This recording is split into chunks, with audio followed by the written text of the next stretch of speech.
Okay, good. So I want to start tonight, but I want you to, let's pretend, okay? Let's pretend that we got everything wrong. That everything that we know about spirituality or even the teaching of Jesus was corrupted by society, by the system, by religions, and we finally figured it out that there is another way, just to pretend, okay? And this way is different from our old ways. And let's pretend that this whole thing, the way that we view spirituality today, this whole thing started years ago when they decided that the God or the source or consciousness, whatever you feel comfortable with, it was something that it was outside of us. And I want to ask you a question. If we believe from the beginning that we are, and we have it within us, the divine source, and we are gods, how do you think we're going to be doing today? Think about what happened. Which way is easier to control? If you tell people, listen, there is a God outside. I don't know where he lives, or it lives, maybe in a heaven. Anywhere but not within you, because you are not worth it. You don't know how to solve your problems. You don't know, you don't have the capability of doing. You're not worth it, you don't have the capability. But I'll tell you what, if you pray and beg and ask, then you might get the help that you want if you deserve it. Now, if you don't get the help that you want, I'm so sorry, but you know what? You didn't deserve it. Which way it's easier to control humanity? If you put a God outside of you, or if you believe that you have the potential and the God, the divine, is within you. If everybody had this idea that you are divine, and if everybody think and feel and knew that they were worth it and they are capable, we wouldn't be in a completely different scenario when it comes to humanity. That's why I want you to think, pretend, that they did this on purpose. It's kind of like, let me cut your wings. Something interesting.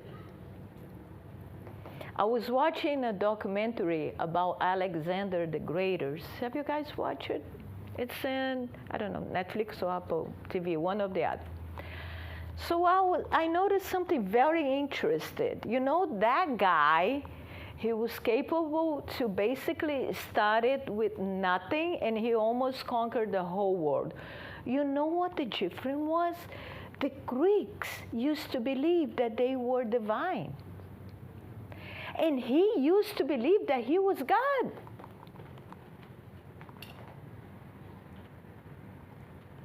And that's why he was able to do what he did.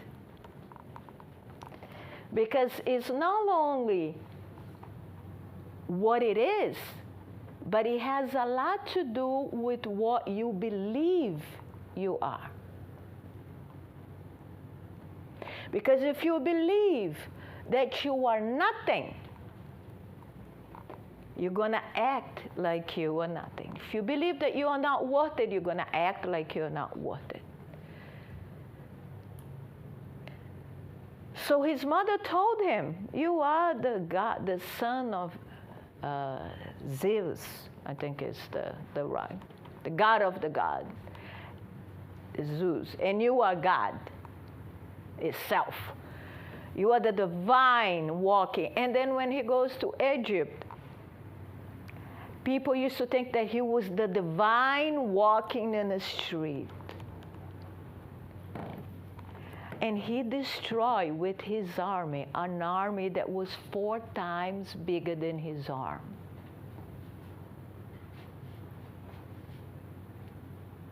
So when I saw that, I mean, you only catch this if you really are paying attention to this detail. Otherwise, you watch the series without catching that. But that made me think. That was like, okay, this is what they did. They had to say, no, let me cut this idea. Nobody's God. No one has divinity capability. No way. Let's put this God outside of us. Because that is good. Because that I can control. Supposedly that this is what happens to us. This is our story, that everything that we believe in today, it's actually something that it was imposed to society, to us. And we bought the idea. And we're still living our lives thinking that whatever we need, it's outside of us, never within. Now, there is a little bit of a problem with that. And the problem is that you can ask Yonara, but okay, if we are God, that means that everybody is God. Is that correct? Yes, of course. I cannot say I'm God, but you're not, right? So we're all equal here. We're all the same. What happens is, when we were born here, and we have that belief that what we are is this body, is this mind, is this feeling. Somebody taught us this. And there was a symbolic example that I love it, which it says that when you got away, psychologically speaking, when you get away from what you really are, which is nature, source, divinity, you create something that it's like a shadow. You know, a shadow. Look at my shadow. That. And what happens is that we start to believe that we are the shadow. And we live and identify with the shadow. And we create something that is called the personality. Personality is your name, where you come from, what you do, the way you react to life. That it's called personalities. And we believe that we are this personality, but let me tell you something. This personality of us, no one will remember in 100 years from now. That's a fact. Because you don't remember your great-grandfather. You don't know who that is. You have no idea. Maybe you have a picture of that guy, of that woman. So who's that? And no connection. You don't know how they live. You don't know what they did. Maybe you know a little bit of the history, and that's going to be us. And 100 and something years from now, no one will remember us. And what is the importance? Unless you did something really big. If you're Alexander the Great, or if you were Martin Luther King, maybe, But ordinary people like us, no one is going to remember us. So what is this that we keep doing here? Even though that we accept reincarnation. So it means that I come here, and then I get a body, a new name. Maybe I'm a woman, the next life I'm a man. And then one life I'm American, the next life I'm Australian, Brazilian, it doesn't matter. And then I do it all over again. And then I come, and then I get attached to the personality.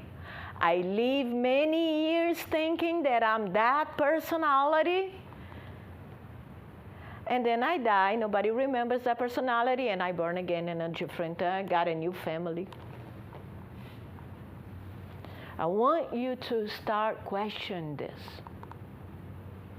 Where are we going? What is this journey all about?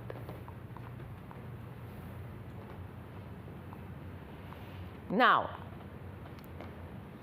because I'm so identified with this personality that I feed every single day. Let me just give you an example. I had a guy that went to my business the other day. He was 83 years old, and he told me he was driving an Uber. And I was like talking, to him, and say, no, I got to keep going. I cannot stop. I have to keep working. And I was like, what? Why? Why do you need to keep up? No, because if I stop working, I'm nobody. Look at that. Look at that. Look at that mindset. Look at the mindset that we have. We give our value for our profession. And this is what they do, right? Have you heard about them? There is any doctors here? No, right?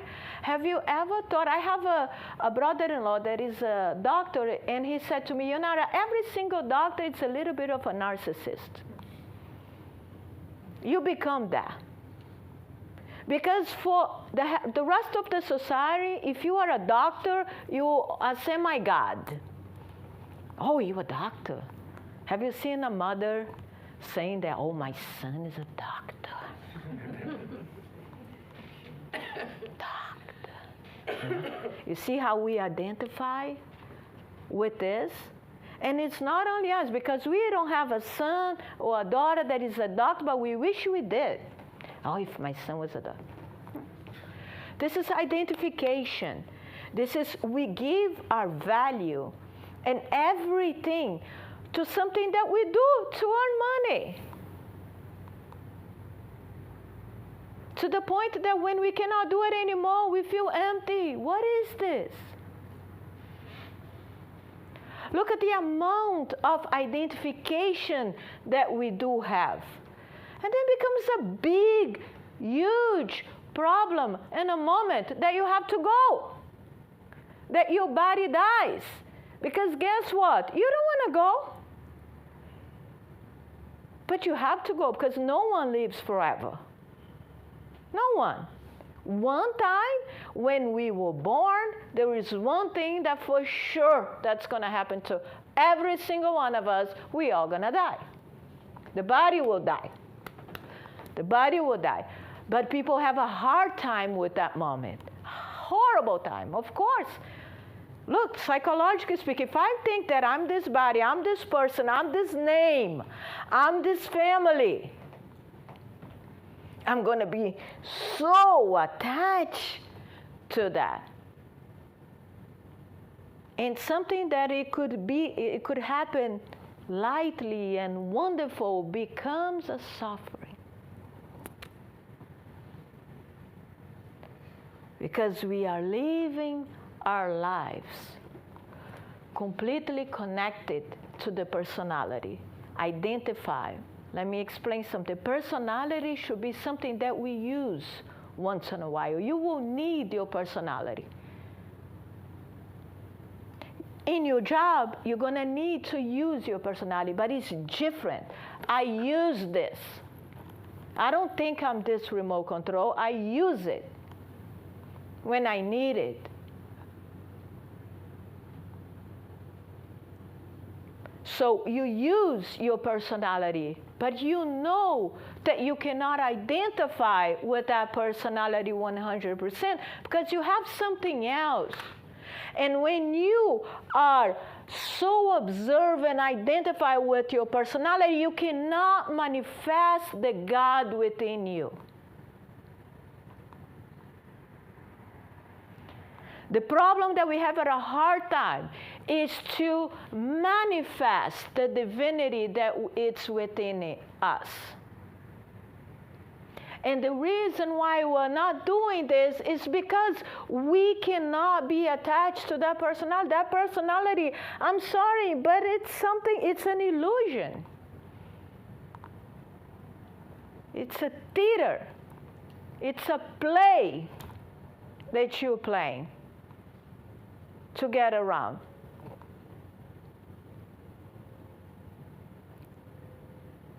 Lots of the doctors, for an example, has a lot of problems at home because he thinks he's so respected out of the home that when he comes back home, he wants to be the king of the house. He wants to be the doctor that he's outside, inside. We are the same thing.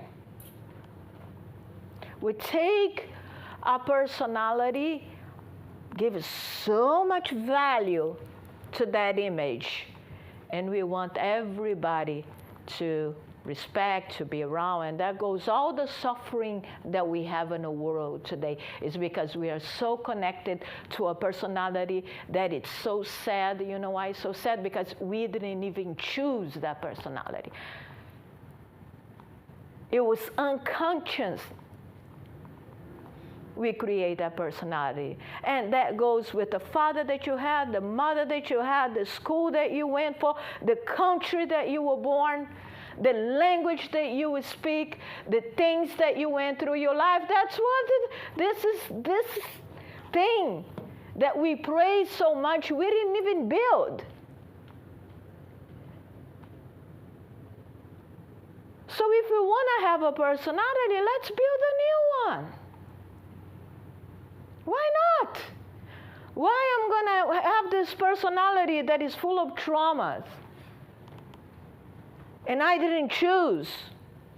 But why am I living this? Because this is what I believe. This is what I identify with. This is what I believe that I am. Every time, look at the words that we use. Every single day we say, oh, I am a procrastinator.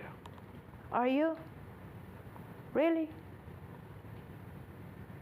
I am this, I am that, I am this. And usually, and then we have to ask ourselves the questions. And what we need to do is start questioning this personality. And let's all pretend tonight that the big journey, the journey of the soul, is to find the God within us and manifest it. This is the journey for everybody. There is no one outside blaming you put guilting on you, saying that this is right and this is wrong, this is bad, this is good. But what you have to do is you are here to find the divinity within and manifest it. Because you can say, oh, I found it. I found it. I found it. Yeah, you found it? No, I don't think you found it. Oh, I found it. See? That's manifestation. So if you really found the God within you, it's got to be manifested. You have to be able to manifest that divinity and all the virtues that we wish. It's in that divinity already. You already are everything that you wish to be. You are already.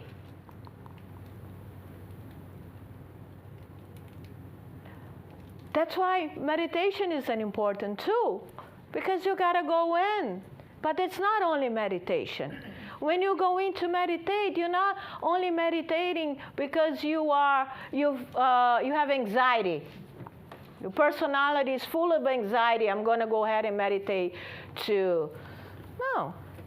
There's a meaning for the meditation, which is to find that divinity within you by the act of observation. You observe everything, all the thoughts, everything that's going on. You don't give any attention to that, and you observe your body, you observe within, because you know that there is a source there. There is life. You know what the problem is? We talk about life all the time, and we forget one important thing. What is life? You are life. Life is not something that is happening outside of you. Life is something that is happening within you. You are life. And you search for that life. And you start to identify, and you start not to identify with the personality psychological dramas. All the suffering that we go through is psychological drama done by your personality. It's drama. Psychologically speaking. So we need to, the big journey is to go in and find that divinity within you. It's not so hard. It's not that difficult. So I want you, Luigi, can you put this in? Let's pretend that right now we all are in tune with the idea that the divinity is within you, and the journey to life is for you to find that divinity within you and use your personality, but don't believe you are in, and manifest that divinity. Okay? And then I took this because Jesus only gave one speech on his life. And that is called the Sermon of the Mountain. That was the only speech that Jesus did. And what we did to Jesus as society, it's a shame. It's a shame. There was a lot of people that cannot even stand the name Jesus. If you say Jesus, they run away. It's not because of the Jesus poor thing, it's because of the followers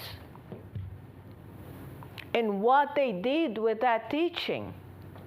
Because if you're going to go look and see what actually Jesus said, you will be amazed. But what they say that Jesus said, it's a completely different story. So Jesus, on the Sermon of the Mountain, which is one of the most beautiful texts to read, it's huge. I only got the beginning, okay? I only got the beginning of it. Those are the first words that Jesus actually said on the Sermon of the Mountain. So the first one that he says is difficult because they say, blessed are the poor in spirit, for theirs is the kingdom of heaven. Okay? So let's all pretend that we know this journey, and let's pretend that the journey is exactly what I said that it is. And let's see if you can interpret this in a different way. What do you think Jesus wanted to say when they say, blessed are the poor in spirit? Let me give you a hint here.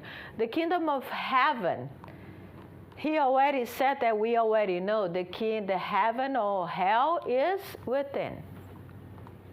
It's you. It's the state that you're in. You can be here on earth, you can be in heaven or hell. And that can be changed by the hours. Okay? You can be in hell in 1 hour and in heaven the next hour, the other way around. So what do you think Jesus wanted to say? Blessed. Okay, blessed are the poor in spirit, for there is the kingdom of heaven. So that happiness, the feeling of delightfulness and joy, that's heaven, right? So how do we get that? Is by being poor in spirit. What do you think this means? Because they need to get, changed for God. The perfect one don't need the shepherd. Okay. Anybody else? Remember, what you thinking, your new way of thinking for this next 20 minutes is this: that you here, you have the divine, you are divine. You just gotta get in contact and manifest it. Okay, and let's pretend that Jesus knew that, which he probably did. You see, when you read that with the different eyes, you see the real idea of Jesus. So what do you think he said it when he said blessed? That's a strong, blessed are the poor in spirit. Wow, that's strange, don't you think? That's strange. So, any ideas? No? Everybody? No? It's good. It's good to reflect. It's good to try to put your ideas in place and think instead of just listen. Think about that a little bit. And that's what I did. I took this passage and I said, I'm going to read this as if the divinity is within us and we're supposed to find it. Okay, so when you do this, what I found out was being poor in spirit, it's exactly what we were saying. It's when you don't have any preconceived ideas of anything. It's when you are open and you are not so connected to that personality. I'm going to give you an example of this. When you are rich in spirit, you're full of ideas, conceptions. You always have an opinion about everything, right? It's difficult. Politicians, politics. How many friends sometimes we lose over politics? Why are we arguing about this? Because everybody wants to be right. Everybody has the preconceived ideas, and that's what they truly believe, and they have no eyes to see anything else. And we are the same thing. We are the same way. We are full of opinions about everything. And we think that our opinion is so important that we can lose friendship over debates that it's not even important because I want to be right and they want to be right, and that goes all over. So when you were poor in spirit, that things that said the only thing that I know is that I don't know anything. That's being poor in spirit. I know that I don't know anything. Everybody repeat that, but with the attitude that they know everything. That has to go deeper. When you really don't know anything, you don't mind what the other person said, because I don't know anything, she might not know anything, so why does it matter? Why are we arguing? Why am I getting mad? We have to listen to things and pay attention and reflect upon it. Okay? So a great example that we have with this is kids. Kids are poor in spirit. You know what? Because they don't have the baggage, the preconceived idea. That's why you see a kindergarten kid, a 5-year-old, they fight with each other. 15 minutes later, they go in and say, hi, let's play. We, with our friends, if we fight, sometimes we get back together. Otherwise, now why? Because we have all those ideas that this is right, this is acceptable, this is non-acceptable, this she can do, that they can do. The kids, they didn't have a chance to build that yet, those ideas. You see, it's difficult to see a 3 or 4 or 5-year-old being racist. They were taught how to be racist. They're not. You want to say something? Yeah. Mm-hmm. I'm not certain that, I mean, I understand your description, but I don't think that lines up with being poor in spirit. What do you think it is? Go ahead. Personality. If they're poor in personality. Because that was what you, for the entire lecture before you showed these slides, you talked about people who were rich in personality, such as doctors or whoever, who clearly don't have the kingdom of heaven in him. So none of us do. yeah, but I don't think that the word spirit applies to this. I don't know if this is an accurate translation, but I'm not certain that using the word spirit here lines up with how we led up to this discussing personality as being the trap or the thing that was obscuring the access to heaven. Okay, what do you think this means? I think that if you remove the word spirit and put personality there, then you have... But that word did not exist. Well, I don't know. Yeah, 2000. I can't say, but I just say that... Yeah, that word... Spirit is really the... That word did not existed until 1,000 years ago. That's the problem. So we're trying to interpret. Because even if we go for the oldest idea that God is outside of us, even if you know, you will have a difficult time explaining this. Even when Kardec said you poor in spirit means that you need to be humble. But to be humble is to be rich in spirit, not poor in spirit. Poor means that you don't have anything, that you empty in spirit. And one of the things that you need to do, and when you see other Eastern religions say, is that you have to become nothing. Because we are full of things. So when you are poor, you have nothing.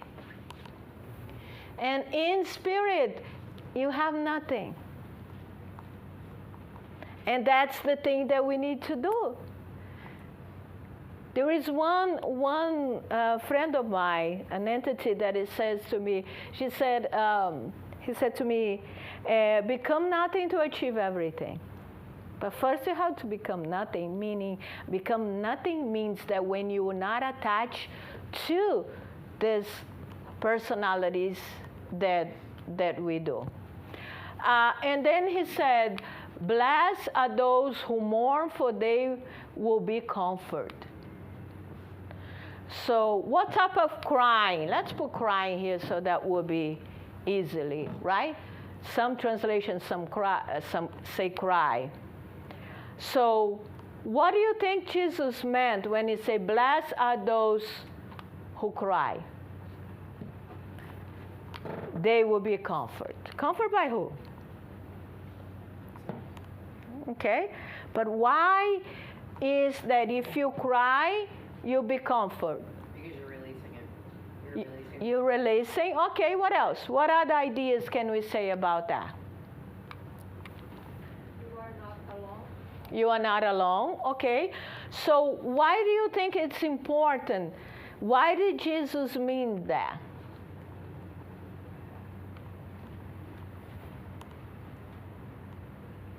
Let me give you another idea of this.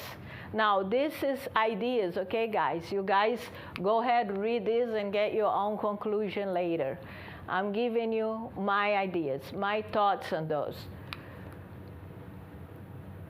When you figure it out, okay, that you are not this name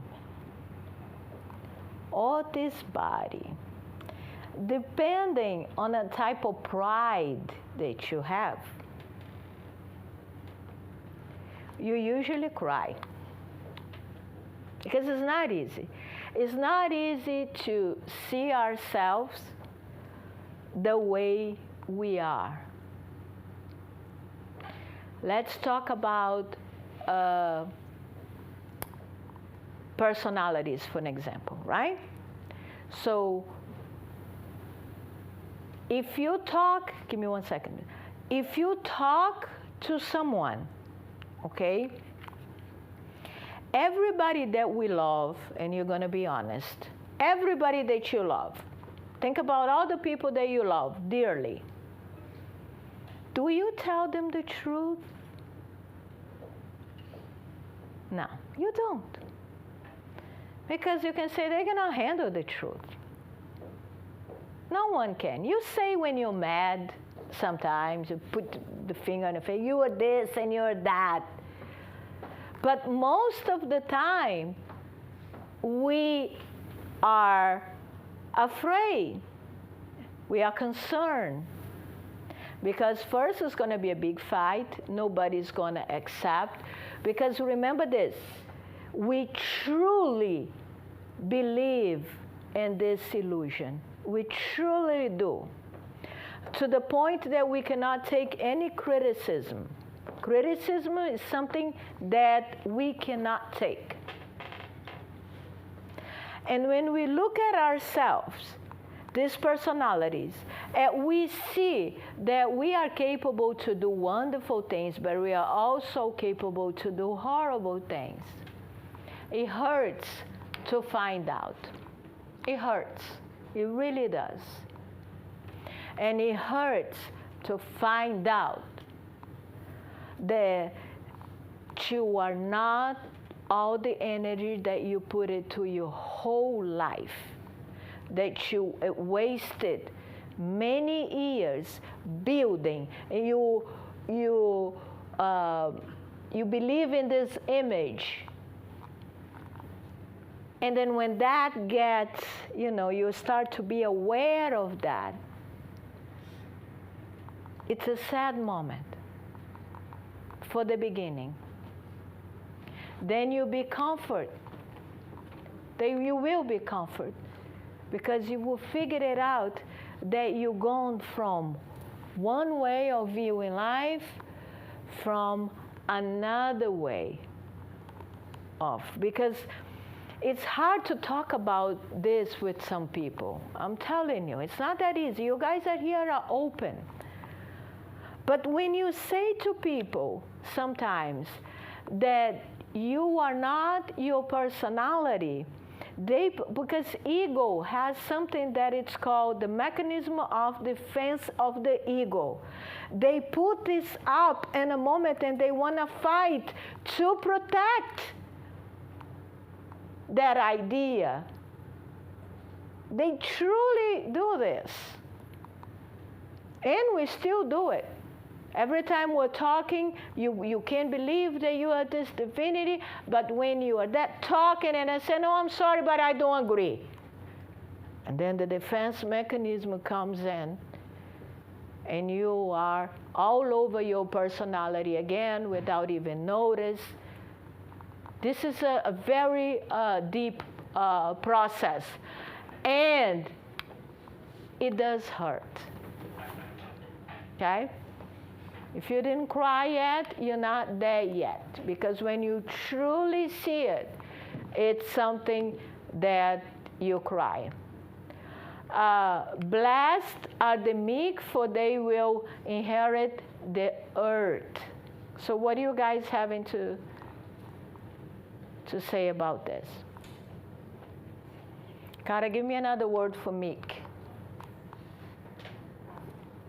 I don't follow yet that one either. Humble. Yeah, that's what Luigi's saying from From the Portuguese lecture, wasn't humble. Was, I think, was peaceful. I think it was peaceful. So this is easy, right? To think that, can you look at the dictionary, Samantha, for me? Because I did it in Portuguese and I... You want the English I definition? think it's peace. It's like quiet or calm. It's M-E-E-K. Get it for you. Quiet, gentle, Yeah, that's it. submissive. Gentle. Okay, quiet, gentle, okay? And they will inherit the earth. And this is wonderful because we are very gentle creatures. Are we? Why? Especially when everything goes well in our lives. If everything goes exactly the way we want it, we are so gentle. We even make it up a voice. Oh, right? But when something goes wrong, we're not there yet. Now, thinking about how calm and gentle the divinity is, right? And divinity is gentle all the time. It's not only when it sues us to be gentle. Okay?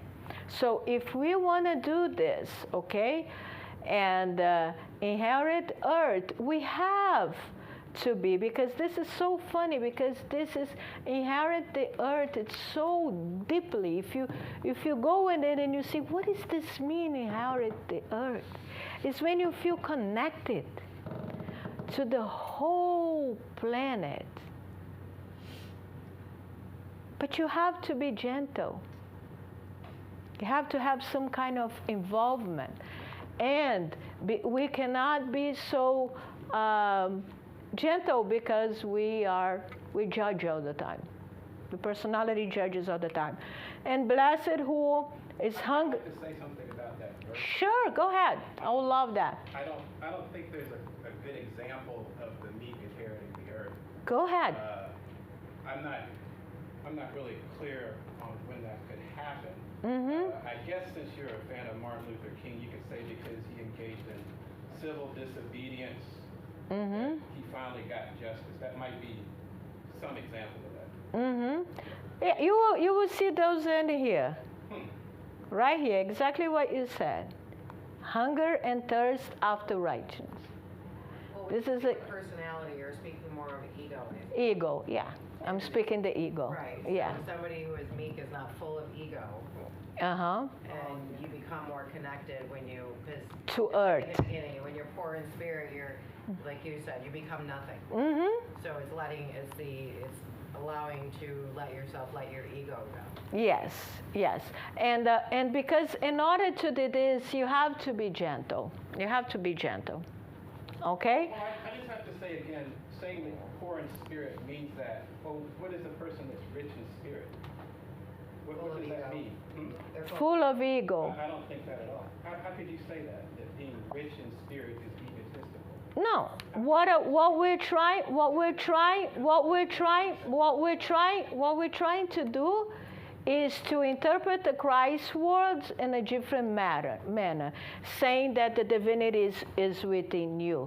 You can read this and go home and try to figure it out. All of us can do that actually, and go in and read each passage and see what did this mean for me. And it's okay. Nobody here has to be right or wrong. Go ahead. I just wanted to add, because when he started talking about this subject, I was actually looking in the Oxford Dictionary, the meaning of the word spirit, which is very interesting because it says part of a person, which is the seat of emotions and character, the soul. Yeah. And those qualities regarded as forming the definitive or typical elements in the character of a person, nation, or group in the thought and attitudes of a particular period. Yeah, so it's ego. The spirit, the way that the words come up. What she said confirms it is ego at all. Mm-hmm. And I'd also like to quote a different verse in the Bible that says, it's easier for a camel to go through the eye of a needle than for a rich man to enter the kingdom of heaven. Mm-hmm. So are you saying that a rich man is rich in spirit? Is that what you're... No. A rich man, it's actually, in this case, when Jesus was saying that, he was actually saying for the rich man is the one that has money, not in this context. Exactly. Not in this context, but you have to understand when you go to the Bible that is speaking Aramaic, there is only a few words in symbolic that they was able to translate it.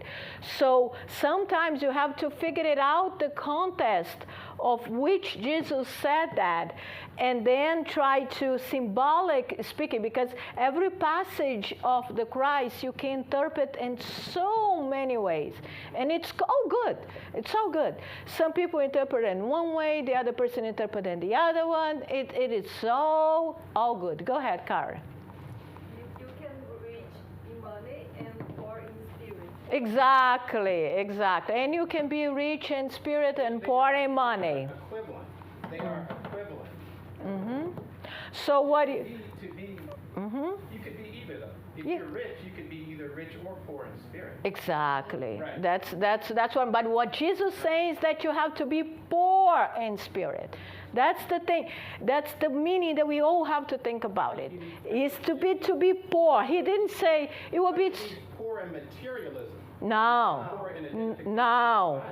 has nothing to do with poor with money. Here has nothing to do with poor with money. But that's how it says on the scripture, said a spirit.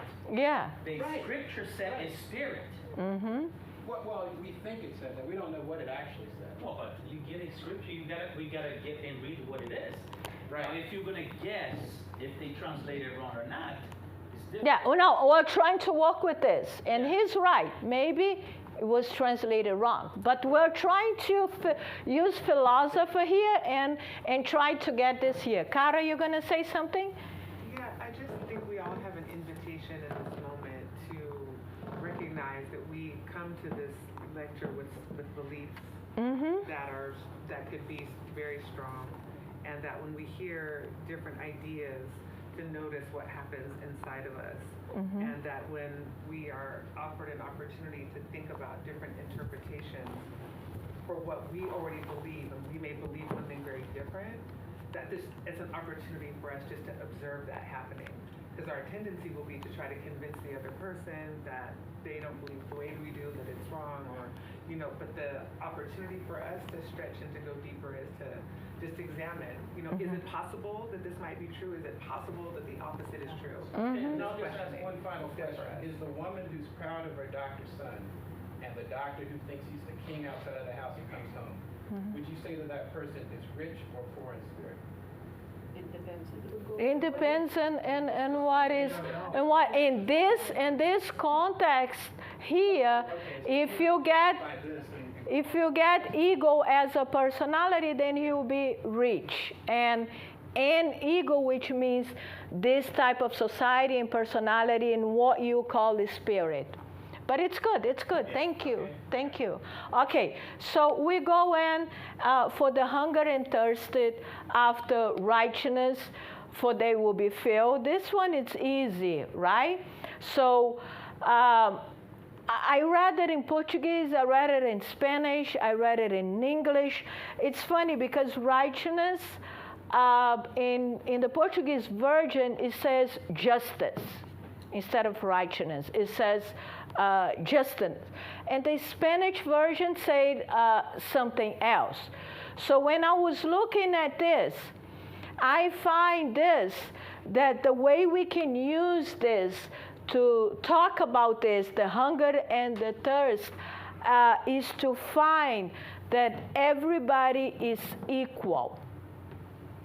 Okay, we need to have the hunger and the thirst to go after that. Okay, what is the righteousness, what is right, is that we are all the same. There is no one better than anybody or worse than anybody. And if we go for the concept that we're trying to talk here tonight, that if I have the divinity within me, everybody else has the divinity within themselves. And that becomes a problem, right? Because if we're going to say this, that we are all equal, it was supposed to be that way. And we see the opposite.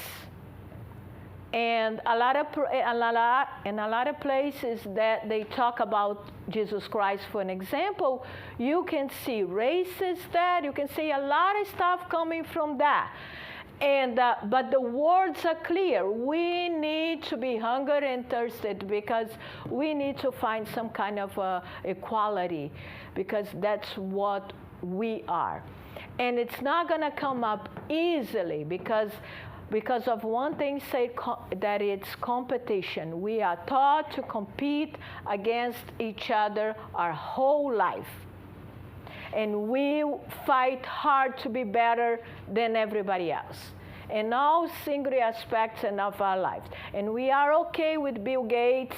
We are okay with the big names there being there. But if you have a friend and that friend is doing amazingly, okay, well, successful, sometimes we have a little bit of jealousy. So, and then when we look at a homeless person, sometimes we look at it thinking that I'm better than that person. We have to have awareness, okay? If we're gonna allow the divine to manifest through us, we need to be able to see the times that we think that we are better than anybody else. Okay, we're not. We're not better, we're not worse. We see everybody as equal. That's the idea for the manifestation of the divine within us. And then, blessed are the merciful, for they shall mercy. We need to forgive, because this has a lot to do with compassion, in my opinion.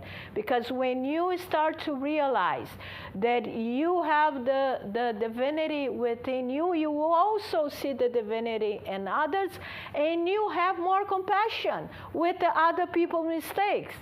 Because if you are full of personality, full of ego, so is that person, is the other person. And when you look at somebody else's mistake, you look with compassion, because that's what divinity is compassion. These are all capabilities that we do have within us to manifest the divinity that we wish to do it, that we're trying so hard to do it. And that is the biggest phrase of the night. Blessed are the pure heart, for they will see God. What God?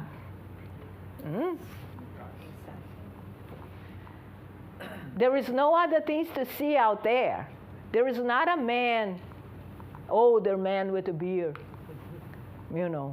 telling you that you have to do this and you have to do that. We already know that that's not possible. We don't believe in this God as a human, that it's old, has a beard like they put on the pictures. They're repented. We know that that's not the idea of God that we have any longer, right? So what is that Jesus will say that we will see God? And look at how wonderful it is. Blessed are the pure in heart. What does this mean? What does this mean to be pure in heart? See, this is deep. Huh? Free from judge. Yes, you have to be pure in heart, no judgment. Okay, loving everything and everybody. You know, so there is people there today, and when it comes to spirituality, that it's new that they say that the only thing they have to do is meditate. Then they go meditate for 2 hours a day, and the moment that they get out of that meditation, they're screaming, they're fighting, the ego takes over. It's not only about the meditation. Meditation is a very special tool that we have, but there is other things that needs to be done. And one of them is the pure of heart. So we need to be able to catch ourselves every time that we are judging. We judge way too much. And let me give you a hint. We don't judge with our mouth. We judge with our minds. It's all thought basis, and it's still real. Because you do it on your head, you are still judging. You're judging yourself and you're judging others. You're judging yourself, you're judging others, you're judging everything and everything.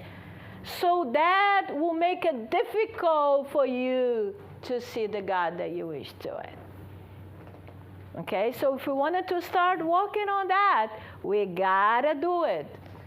Okay, and blessed are the peacemaker, for they will be called the sons of God. Okay, there's another one. Which peace are we talking in?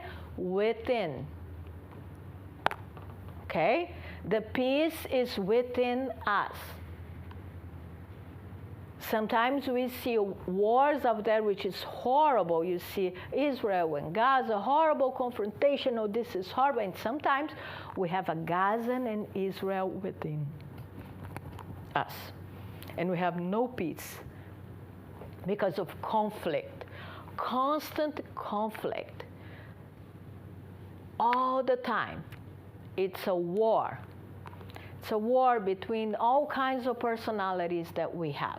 The one that is good, the one that is not so good, the one that is capable of great things, the other thing that is not capable of great things. Oh my God, and this war of conflict, because we're judged, and a lot of the things that we say before. So all the pieces is within us. So when you have that, okay, and you interpret that within, you're gonna see one very important word of Jesus when it says, first the kingdom of God, and everything else will be granted to you. Do you see the meaning right now? Some people go to church because they say, first the kingdom of heaven, so let me go to church and serve, and let me go, apply magnetism, and then everything's going to happen to me. The door is going to be open to me. And then you say, no, hold on. Look at the biggest name that we had it over here. They didn't have the most beautiful life ever. Things didn't happen to them. So what do you do here at the center? When you serve, it's because you understand the cooperation. We are all together in this. You are me, I'm you. I'm helping you, you're helping me. And then let's go together, but not because I want something in return. Not because I want something in return. And when people read that passage from Jesus, first the kingdom of God and everything will be granted to you, they hold it because they want the granted, they want everything to happen to them. But when you say, first the kingdom of God, when you see the God and get in touch and connected to the divinity within you and manifested that divinity within you, you create a whole beautiful reality. And it's true, everything will be added to you. Everything. So I just want to remind all of us that we're going on this journey, okay, for years right now, and trying to get better and trying to get better and trying to get better and try to get the help of the spirits and help of everything. And maybe, just maybe, there is an easiest way for all this. And the easier way is for you to find this God, find the source within you, and allow that to manifest to the world, and that it's easier than you think it is. Thank you, thank you. I'm a little bit late. Thank you, Yonara. Thank you.